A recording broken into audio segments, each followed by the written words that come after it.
Então a ideia de periculosidade, ela nasceu com o surgimento de alienação.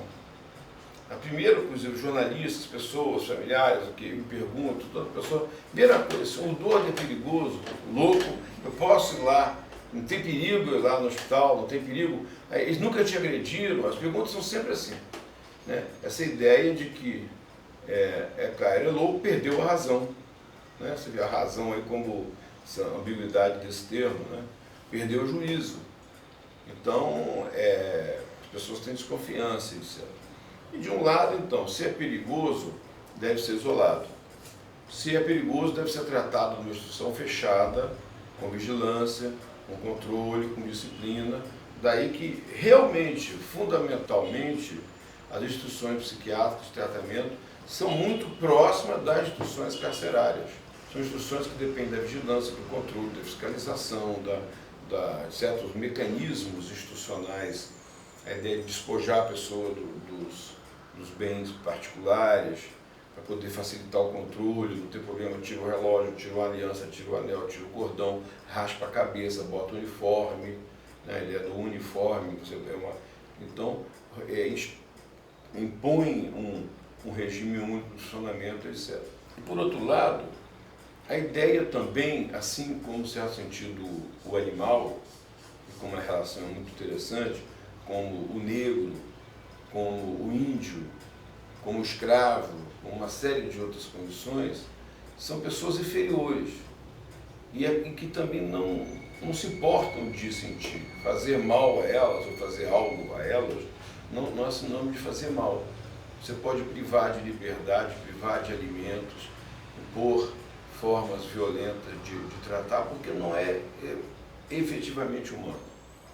Essa coisa é muito interessante, porque essa ideia do inglês, né, moderno, libertário, etc., anti-escravagista, mas caçando aborígenes na Austrália como animais. A forma com que você lida com as pessoas, como que elas acabam sendo vistas. Quer dizer, os conceitos que nós temos sobre elas, as concepções, acabam um pouco informando o jeito dela relacionar com a gente. Então essa ideia que o louco é perigoso, o louco é capaz, não tem como viver em família, etc. Se você entra com essa postura, você acaba, de certa forma, produzindo um pouco isso. Está havendo uma mudança importante, né? Fico feliz com isso, como eu falei. Eu vim de Vitória com essa expectativa. Cheguei aqui e fui trabalhar no Ministério da Saúde. Na época que eu comecei a trabalhar no Rio de Janeiro, em 76, o Ministério da Saúde do Brasil tinha 3 hospitais psiquiátricos. Eu fiquei surpreso porque as condições talvez pudessem ser, se não iguais, piores do que a do hospital que eu encontrei em Vitória. Pacientes nus, alta mortalidade, mortalidade por doenças infecciosas, isso significa abandono, né, dentro de uma instituição. Se alguém tem uma tuberculose, morre tuberculose, pneumonia, cólera, diarreia, qualquer coisa, é um sintoma de descaso, né? Eu com mais 2 colegas fizemos uma denúncia disso ao ministro. Né? Era 76, 77 e tal, começou esse processo. E para nossa surpresa nós fomos demitidos também. Né? Então aí começamos um movimento, que nós chamamos de movimento de trabalhadores de saúde mental, que hoje chama movimento de luta antimanicomial, que ainda existe, é muito forte, é muito importante, existe em todas as grandes cidades do Brasil, em todos os estados, faz eventos muito importantes, criamos associações e começamos a criar um movimento e a tentar interferir nas políticas públicas. Tivemos o período da redemocratização, Nova República, com as conferências de saúde, etc. E o que era crítica, né, começou a poder entrar na legislação. Hoje temos uma lei que garante os direitos das pessoas com transtorno mental. Uma coisa muito importante da lei é que ela nomeia no texto da lei o Ministério Público como um dos encarregados. Isso começou a fazer com que em vários estados, aqui no Rio inclusive, o Ministério Público passe aí nos hospitais a saber por que uma pessoa morreu, por que teve tal situação, por que estava com pneumonia, morreu no hospital psiquiátrico, não tem como tratar a pneumonia, e não foi transferido. Então você tem uma série de... mudou muito. A ter comissões de fiscalização dos hospitais. Então, no final dos anos 70, nós tínhamos quase 100 mil leitos. A gente fala quase 100 mil porque nós não tínhamos uma estatística precisa. O Ministério da Saúde quase não tinha órgãos assim de fiscalização, né? A gente sabia que tinha. Hoje nós temos 30 mil leitos. E nós conseguimos, basicamente por movimento político, de participação, de denúncia, de realização de fiscalizações com deputados, não tem mais hospital de mais de 400 leitos. Chegamos a ter hospital com 16 mil leitos, 6 mil leitos. Hoje, então, os hospitais que têm mais de 200 leitos são raros. Então, está havendo um processo importante.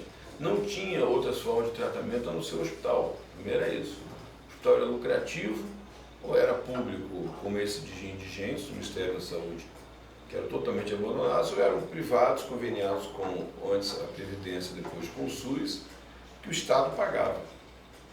Isso é uma coisa interessante, porque o Brasil é o único país do mundo que o Estado paga o privado.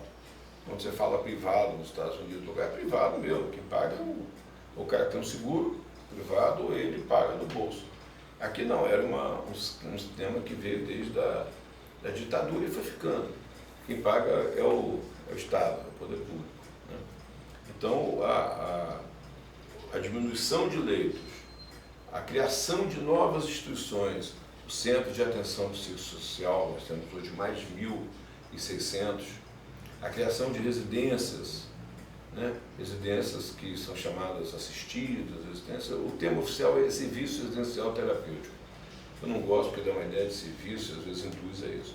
Mas são residências assistidas, que moram até 8 ex-internos, moravam nos hospitais. Há todo um processo de criação de relações de vínculo entre os antigos internos, que começam a combinar que uma turma vai morar fora, até 8 pessoas. Aí você vai criando relações, quem gosta de quem quer ficar no quarto com o outro. Isso tudo é um processo sociológico, né? De criação de afetos, de vínculos e tudo. Depois de escolher a casa, de decorar, de fazer. E hoje nós temos umas 600 residências assim. Com acompanhamento terapêutico? Com acompanhamento, assistido, por isso que eu falo assistido. Porque a minha preocupação é que também não fique um serviço do acompanhamento terapêutico que seja tão acompanhante assim, que as pessoas não sejam... Porque nós temos experiências riquíssimas.